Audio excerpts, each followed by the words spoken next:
Hey there, everybody. How are you doing? It's me, Chris Herman, here for another episode of On Deck. I do apologize. I'm a little stuffed up. Picked up a little bit of a head cold or something over the last week. I do not have COVID because I have been tested. However, if my voice sounds off a little bit, that is why. But nevertheless, we must forge ahead with another episode of On Deck, recorded right here at the Herman Agency in Fort Lauderdale, Florida. Hope you've all had a great holiday season, and let's get into it. I wanted to talk about a topic today, and that topic is creativity. You know, I was here late last night at the office, as I am usually at least once a week, and you know, sometimes I'm working on work and client stuff. Sometimes I'm working on projects. Sometimes I'm playing guitar. Sometimes I'm just wandering around and looking at the place and fiddling around with whatever little organizational projects that I might find. But, you know, whenever I'm able to have the opportunity to be here alone and quiet amongst myself and just observe the space and think about what it is that we do here, I feel a great sense of peace and joy. I love it here. And B, you know, I look around and I see a creative project, right? I see something that I've been able to put together with the help of a lot of great people that is reflective of my creativity. So last night as I was here, I was thinking I'd like to talk a little bit more about creativity today. And where my creative journey began. You know, when I was a kid, really young as I can remember, I remember having, you know, a number of different toys when I was a kid that were all sort of construction based / creative. The first, if I remember correctly, was something called Lincoln Logs. They were like little wood, you know, timber beams that you could make a little cabin out of and a roof. I remember thinking that was really cool. Then there was another thing called the Erector set, which was, you know, if you remember, those of you old enough to remember, this is going back to the 70s, was like a metal, you know, like a, you know, cheap metal kind of assembly thing where you could screw things together and create structures out of, you know, little metal strips. I didn't like that as much. I don't know. I don't know why. I think it was maybe there was too many parts.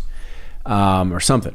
But the thing that really took hold of me, and I don't remember the sequence, so I could be getting the sequence wrong, but for many people of my generation, and quite frankly of any generation, it was Legos. It was Legos that just captivated my mind and my creativity, and I could spend literally a whole day, you know, locked in my room with a huge pile of Legos, just creating and building stuff. And you know, if you remember back then, there wasn't so many of these like highly specific kits where it was like, okay, here's the Millennium Falcon, or here's, you know, an X-Wing fighter. But it was more just like you had the bricks of different sizes, and it was, you know, they would give you some guides on here's how to build a house, here's how to build this.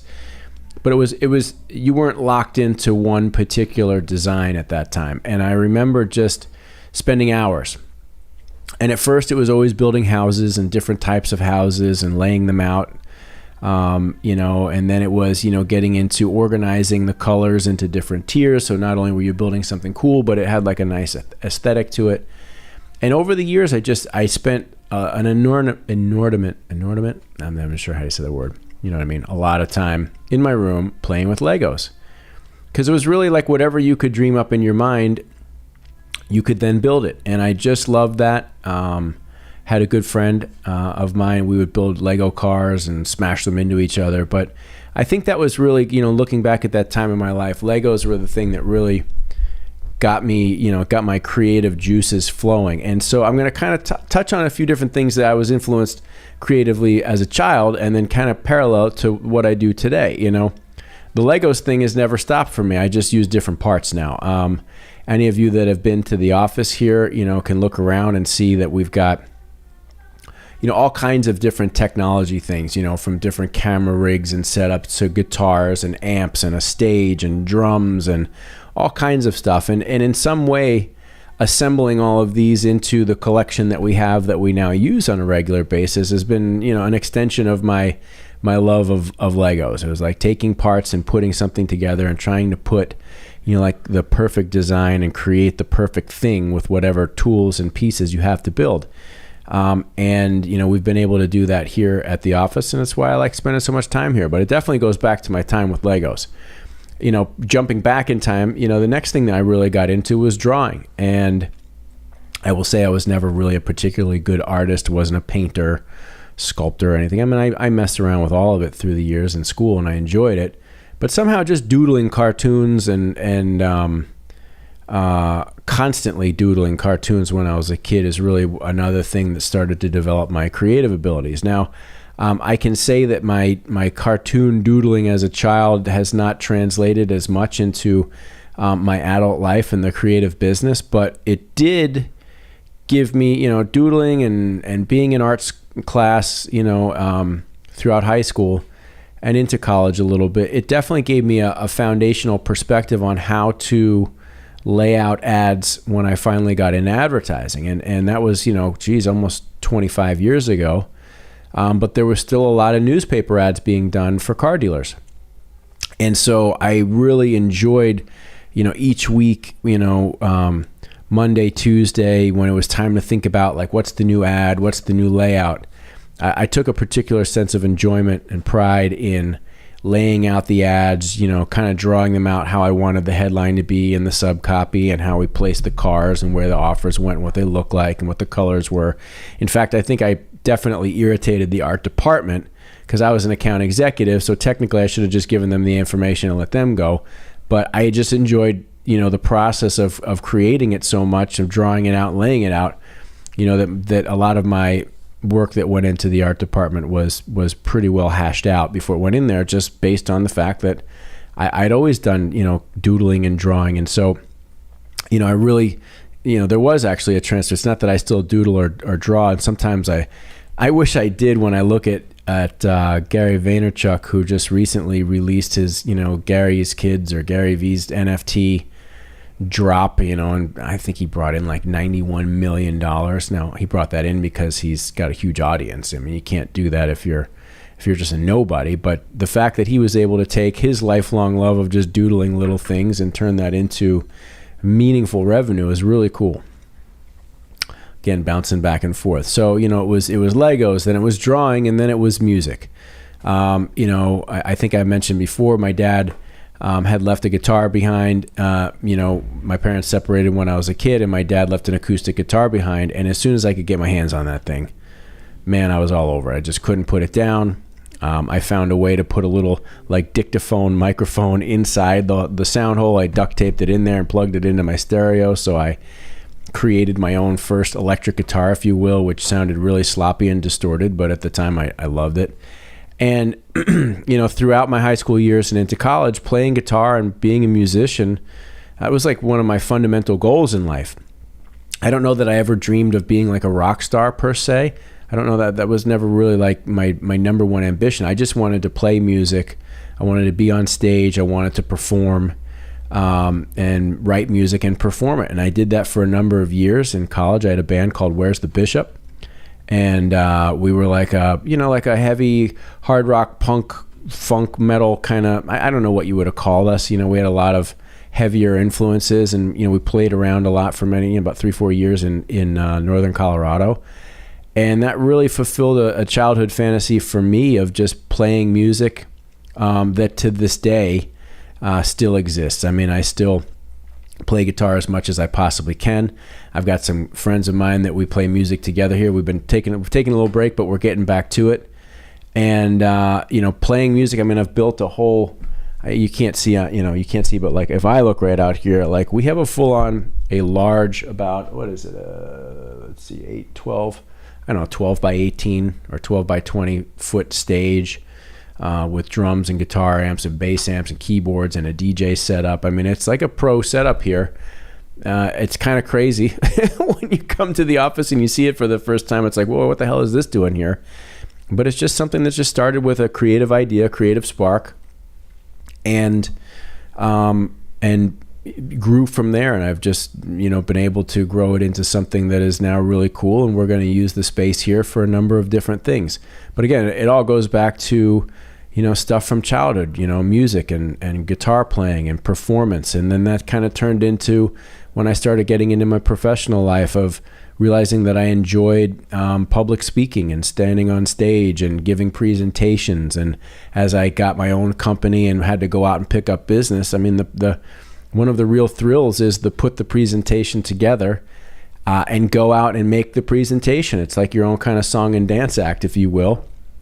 And so it's just, it's interesting to me that, because I don't, like, when I fundamentally look at myself, when I think about myself day to day, I don't always think like, yes, I'm a creative person. I mean, I am. I also think of myself as a business person and a professional and a husband and a father and a number of other things. And I think one of the reasons why I definitely, have never referred to myself, quote unquote, as an artist is because I don't view myself that way. I had all these creative impulses when I was a kid, whether it was creating with Legos or drawing or music or performance event or any of that stuff. But there was still always this part of me, and I think it goes to the fact that I grew up around the car business, and my dad was a dealer, and having experienced a number of different things that as a young kid, not everybody gets to experience, and I'm amazingly grateful for it. Amazingly grateful. I'm grateful, and it doesn't need an extra adjective.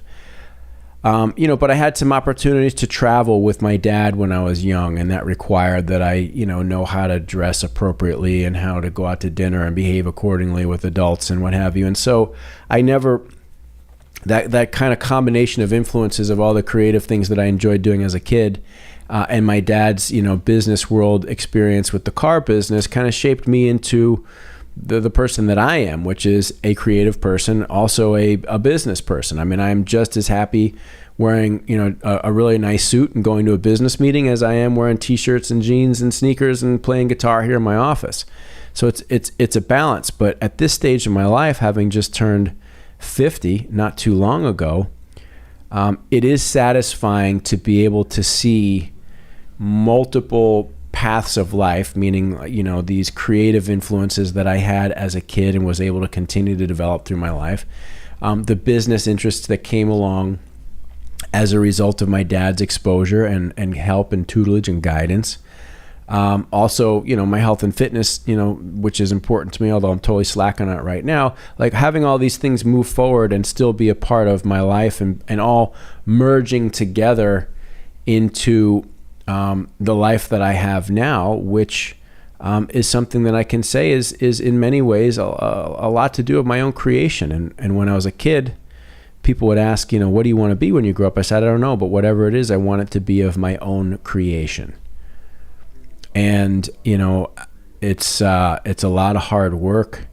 It's a lot of sweat and tears, trust me, to get to a point where you're able to pull all your loves and your passions and your knowledges and your experiences together into something that is not only sustaining financially, but sustaining and fulfilling in many ways.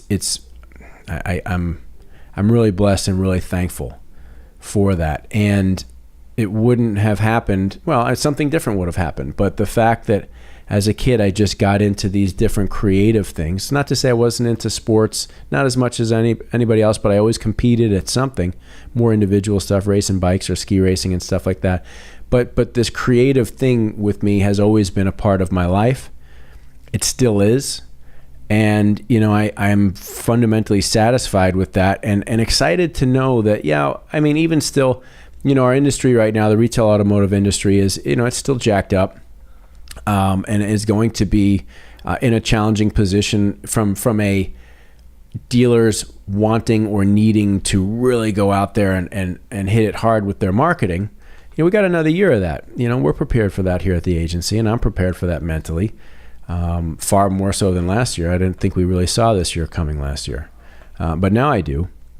But there still is, and even more so, I think, now that most of the digital avenues have really set in, the need for good creativity to work with a business that really understands and is fundamentally creative, is important. Telling your story is important. Branding is important. I know there are some people out there that are very direct response or just, real focused on the digital metrics, and that's good too. But what you say about yourself and your business and how you do it and the quality with which you do it is extremely important. I just was listening to another Gary Vee podcast on the way into work yesterday. He was addressing, I can't remember, some Game Changers conference or something. I think it was in Atlanta a few months ago. And he couldn't have stated with more conviction how important it is to have good creativity, to have good, he uses the word ads, it sounds like such an old thing to say ads, but to make sure that your video for your business or your personal brand is really good. It's important. It's really important how you tell your story and draw people into your world so that you can ultimately transact.